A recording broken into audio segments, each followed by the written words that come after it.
Pertinho de Codó. É verdade, botou o pé, tá lá. Romanos 12.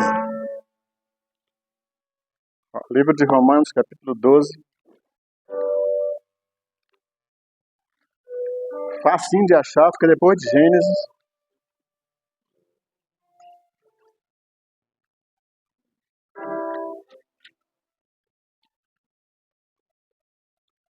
Versículo 1.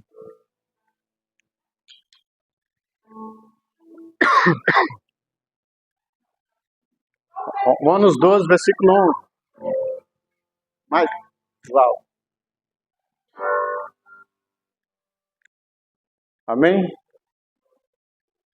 Romanos 12, versículo 1. Quem achou, diz amém. Quem não achou, diz, espera aí. Ah, tá ali. Ah, é, agora. Eu esqueço. Amém. Diz assim: rogo-vos, pois, irmãos, pela compaixão de Deus, que apresenteis o vosso corpo em sacrifício vivo, santo e agradável a Deus, que é o vosso culto racional. Verso 2. E não vos conformeis com este mundo, mas transformai-vos pela renovação do vosso entendimento, para que experimenteis qual seja a boa, agradável e perfeita vontade de Deus. Amém? Só esses 2 versículos. Eu acho interessante, porque eu não vou demorar muito, vou ser bem rápido, breve. Quando a gente fala sobre vontade, todos nós temos vontade, todos nós temos desejo. E muitas vezes nós queremos que Deus também seja nosso empregado, que eu posso colocar dessa maneira. Mas Deus não é nosso capacho. Deus faz aquilo que Ele quer, na hora que Ele quer, quando Ele quer, da maneira que Ele quer. Eu tenho falado com algumas pessoas que não é da maneira que nós queremos. Deus, quando vê as coisas, Ele vê além do que nós vemos. Ele enxerga bem mais longe. Lembra do filme, da desenho dos Thundercats? Ele vê além do horizonte. Ele vê muito mais além. E muitas vezes nós paramos e queremos que Deus faça as coisas da nossa maneira. Tem muita gente que posso usar a expressão, entendeu? Meio mesquinha. Se não for do meu jeito, não serve. Mas com Deus funciona diferente. E aqui nós temos o apóstolo Paulo, ele nos ensina algumas coisas bem simples. Que se nós colocarmos em prática, nós vamos experimentar algo melhor de Deus. Nós vamos experimentar uma nova vida. Nós vamos experimentar satisfações que até então a gente não tinha experimentado. Porque viver na dependência de Deus é algo excepcional. Mas que nem todo mundo consegue viver na dependência de Deus. Ser dependente de Deus, sabe, é depender em tudo. Eu tenho tentado experimentar algo nesse sentido, mas vou lhe contar uma coisa, não é fácil. Às vezes, quando falta o botijão de gás, você fica esperando. Eu falei, e agora? O que vai acontecer?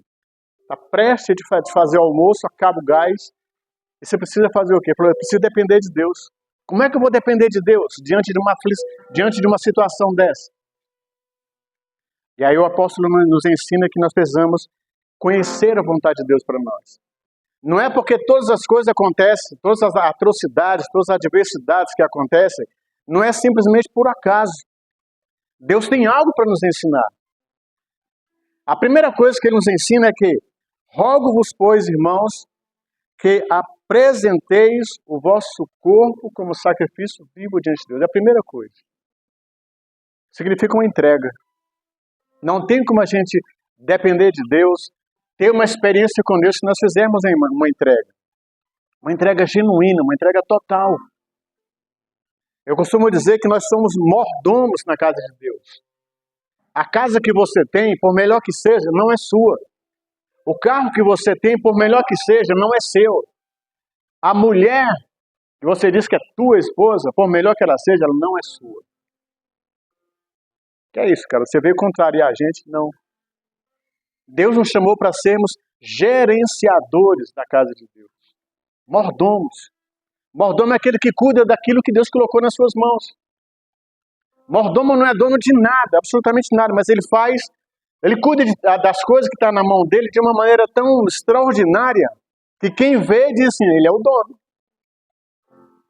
pela simplicidade que há. Nós precisamos entender isso. A primeira coisa é que nós precisamos nos apresentar diante de Deus de uma forma genuína, integral. Nós não precisamos fazer uma coisa pela metade. Não, se Deus me abençoar, eu me entrego. Se Deus me abençoar, eu vou fazer isso. Se Deus fizer isso por mim, eu vou fazer isso de volta. Não, não é uma questão de troca, não é barganha. É entrega. O problema é que muitas vezes, nós quando chegamos na casa de Deus, nós viemos com os costumes e pensamentos lá de fora ainda. Eu preciso manter a minha hegemonia, eu preciso manter o meu status. Um dia Deus estava vendo o testemunho do Thales, que já ouvi várias vezes, mas ele comenta que, para quem conhece Thales Roberto foi, como é que é o nome daquele cara? O back vocal do Skank. Por muitos anos ele foi back vocal do Skank. E ele aceitou Jesus, se converteu, veio para a igreja, mas uma coisa que ele pediu para Deus, assim, Deus, ele já era evangélico, quer dizer, a família já era evangélica, estava desviado, mas uma coisa que ele falou para Deus, Deus, eu queria voltar para a igreja, mas não queria perder o meu status, não queria cair de nível, porque na cabeça dele, voltar para a igreja, entendeu? Talvez com um carrinho do ano, um carrinho que não fosse importado, no apartamento na casa que ele vivia antigamente. Então assim, Deus, eu não quero voltar menos do que isso. Mas Deus prometeu para ele, não, então vai lá. E ele continua na mesma vibe, no mesmo nível de vida que ele tinha. Ele não caiu de nível. Mas muitas vezes nós queremos negociar com Deus. Deus, eu só volto para a igreja se você manter aquele padrão. Se você me der aquele padrão, me manter daquela maneira, eu volto e vou voltar, vou ganhar almas, vou fazer isso, vou fazer aquilo outro. Meu irmão, não é por interesse, é entrega. Muitas vezes nós queremos que Deus cumpra a vontade dele na nossa vida. Mas muitas vezes nós não queremos entregar algo para Deus. Entregar a direção da nossa vida. Não é eu que vou fazer a mudança. Não sou eu que vou fazer a transformação. É Deus. Mas primeiramente é preciso que a gente entenda que é preciso fazer essa entrega. A segunda coisa é que nós precisamos conhecer duas coisinhas de Deus. Primeiro, a vontade de Deus. A vontade de Deus ela tem três lados. Ela tem dois lados, aliás. Ela tem um lado permissivo e o lado absoluto da vontade de Deus. Como é que nós queremos que Deus faça a vontade dele na nossa vida? Como é que você quer que Deus cumpra a vontade dele na sua vida? Será que você está no mesmo, engajado, ao ponto de dizer assim, Deus, eu quero que a tua vontade se cumpra na minha vida. Não importa a circunstância, não importa a situação, eu quero que a tua vontade se cumpra. Eu tenho alguns amigos da época antiga, da época da Batista Getsemane, lá na cidade ocidental. São muito amigos nossos hoje. A Márcia hoje ela está na Alemanha. Mas eu lembro que quando nós éramos jovens, ela gostava do Marcelo, a gente chamava ele de Toicinho. A gente gostava de botar uns apelidos, ele era grandão, e aí magrelo, parecia uma linguiça o cara. Ele botou o apelido de Toicinho. E a Márcia era apaixonada pelo Marcelo. Fazia arriado os 4 pneus. Eu lembro que uma época a gente estava fazendo um jejum de 21 dias. E aí esse dia, à tarde, fui na casa dela, eu não lembro exatamente fazer o quê. Eu não sei se foi só para orar, alguma coisa assim. E a gente conversando, ela falou que o sonho dela, o maior desejo dela era ter o Marcelo como marido. E aí eu não sei se, às vezes Deus ele usa a gente de uma maneira que a gente não compreende. E na hora eu perguntei para ela assim, vem cá, o que você quer de Deus? Fiz a pergunta para ela. Não, eu quero que Deus realize o meu sonho. Eu falei assim, se Deus realizar o teu sonho de você ter o Marcelo como marido, você vai se sentir realizada de fato? Eu falei, vou. Aí eu perguntei para ela assim, e se não for da vontade de Deus? Mas não, pelo amor de Deus, para, deixa de enrolar. Eu conheço meu Deus. Eu sei que Deus tem o melhor para mim. Eu falei, mas o melhor para você não é o melhor de Deus. É diferente. Aí beleza, a gente conversou. E aí eu lembro que depois, uns dias depois a gente nos encontramos na rua e ela perguntou, mas eu fiquei encucado com aquele dia que a gente conversando. Por que você faz aquela pergunta? Eu falei, Márcia, a vontade de Deus ela tem dois lados. Ou ele é permissivo, eu vou insistir com Deus até ele abrir mão e me dar aquilo que eu quero, ou eu vou depender da vontade de Deus. Se for permissivo, eu vou estar como que colocando Deus à parede para que ele cumpra o meu desejo. Mas não é o desejo dele. O desejo dele é diferente. É que tudo que ele trouxer para mim, dentro da vontade de Deus, dentro da vontade dele, é bom para mim. Não vai trazer dor, não vai trazer decepção, não vai trazer angústia, aflição, não vai trazer temor nenhum, porque é da vontade dele. Entenda que tudo que está dentro da vontade de Deus é bom. Tudo que está dentro da vontade de Deus para você é bom. Resumindo, 2 anos depois eles casaram. Não ficaram 2 anos casados. Separaram, mas tiveram um filho. Alguns anos depois, antes de ir para a Alemanha, encontrei com ela. E aí a gente tocou no assunto. Eu falei, e aí? Deixa eu tocar na ferida. Foi da vontade de Deus? Às vezes, o melhor de Deus para nós é quando nós estamos debaixo da orientação de Deus. Eu não preciso necessariamente forçar Deus a fazer uma coisa que Ele não quer para nós. Porque Ele sabe que no futuro, amanhã, vai ser prejudicial para a gente. A nossa moral vai estar baixa, a nossa autoestima vai estar baixa. Às vezes até o nosso convívio, a nossa intimidade com Deus vai cair. Porque você colocou toda a sua expectativa em algo que não era da vontade de Deus. E no versículo 2 ele fala: e não vos conformeis com esse mundo. E não vos conformeis com esse mundo. Mas transformai-vos pela renovação do vosso entendimento, para que experimenteis qual seja a boa, perfeita e agradável vontade de Deus. Quando ele começa falando assim, olha, não vos conformeis com esse mundo, é com tudo que é conforme aquilo que está no mundo. Eu estava no trabalho ontem, fazendo trabalho ontem, e alguém comentou, falou, não, a gente precisa viver, a gente precisa experimentar, a vida é passageira. Eu falei, é mesmo, é passageira. Mas a que preço você quer viver essa vida? Porque como ela é passageira, ela tem um preço. Você está disposto a pagar esse preço? Tudo que está conforme ao mundo, as leis, as regras, os princípios do mundo, não é bom para a gente. Peraí, Matina, mas a gente vive no mundo. É verdade. Mas eu não preciso viver minha vida baseada naquilo que o mundo ensina, naquilo que o mundo prega. Porque hoje, se nós analisarmos, tudo que nós temos no mundo vai de contra a Bíblia.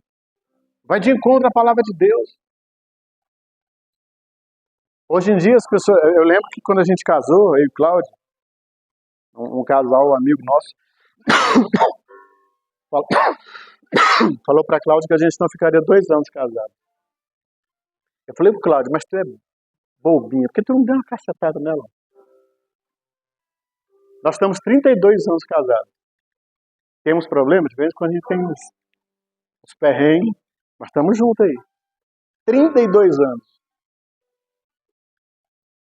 Tem muita gente que é insatisfeita, de alguma maneira, seus relacionamentos e quer passar para os outros. Olha, se você continuar assim, você não vai durar muito tempo.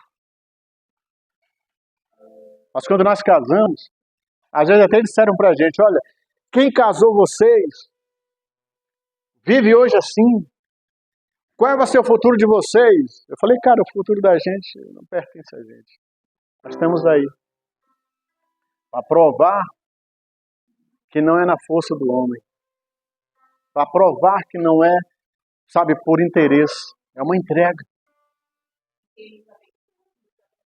Deus abençoe. Está aqui. Foi.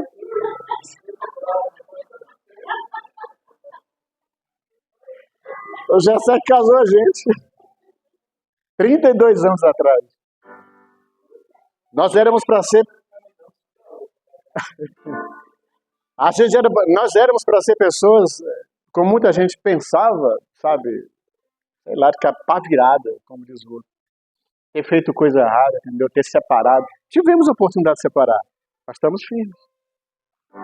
Por quê? Porque nós entendemos que a vontade de Deus é boa para nós. Não foi a minha vontade. Sabe? A vontade carnal, a vontade humana, era diferente da vontade de Deus. A vontade de Deus é absoluta para nós. Ela não tem meio termo, ela é integral. Deus nos abençoa de todas as maneiras possíveis. Ele já tem tudo preparado. Eu não preciso viver o evangelho, sabe, numa cartilhazinha preparada, sabe? Você tem que ir para a igreja, orar, ficar ali. Não, é diferente. É uma entrega total. E quando eu faço essa entrega, conhecendo a vontade de Deus, eu sei que o restante vai ser abençoado, porque Deus, Ele é provedor de tudo. Então, conhecer a vontade de Deus é importante por isso. Porque eu não preciso levar a minha vida, ou viver a minha vida baseada naquilo que eu imagino ser. E quando nós entendemos isso, a gente não tem problema. A gente não tem decepção. A gente não olha para trás e fala, poxa, podia ter tido outra atitude. Nossa, eu podia ter pensado diferente, eu podia ter agido diferente. Eu podia ter feito outra escolha. Mas a vontade de Deus é absoluta. Eu quero ensinar para vocês hoje que conhecer Deus é importante. Conhecer a vontade de Deus é mais importante ainda, porque conhecendo a vontade de Deus, andando debaixo da vontade de Deus, nada pode te impedir de viver o melhor de Deus. Às vezes a gente fica imaginando, o que vai ser de mim amanhã? Eu às vezes não me preocupo não o que vai ser amanhã, entendeu? A Bíblia diz que a gente tem que preocupar cada dia com o seu próprio mal. Então para que eu vou me preocupar com amanhã? Às vezes, quando eu atendo algumas pessoas, eu vejo as pessoas sofrendo hoje o que vai acontecer daqui a um mês. Vai estar sofrendo hoje. Ô filho, obrigado. A ansiedade. A ansiedade é excesso de futuro. As pessoas estão sofrendo o que deveria acontecer daqui a um ano. Vai estar sofrendo hoje. E é difícil compreender isso. Não é fácil. A gente tenta explicar que, sabe, as coisas acontecem cada dia no seu próprio dia. Sem insistência, sem força. É uma coisa natural. A vida humana é natural. Hoje, em pleno século XXI, tem ansiedade, tem síndrome do pânico, tem depressão, e tem tantas síndromes. Mas a gente não precisa ficar dependendo disso. Porque a nossa vida está na mão de Deus. Se a nossa vida está na mão de Deus e você está vivendo debaixo da vontade de Deus, não se preocupe com o amanhã, porque o próprio Deus vai se encarregar disso. Nós precisamos somente entender que precisamos viver debaixo da vontade de Deus. A vontade de Deus para mim e para você é totalmente absoluta. É inegociável. Quando a gente tenta barganhar com Deus, a gente começa a ter problemas. Ah, mas Deus, por que tem tanta gente sofrendo? Por que tem tanta gente morre? Se tem tanta gente morrendo, é porque também tem muita gente nascendo. É o ciclo da vida. A gente fica tentando imaginar o que fazer. Não precisa. A vontade de Deus é absoluta. A vontade de Deus para mim e para você é absoluta. E se nós entendermos isso, nós vamos ver que aquilo que Deus tem para nós é melhor do que se eu tivesse feito um planejamento para mim. Amém? Vamos ficar de pé.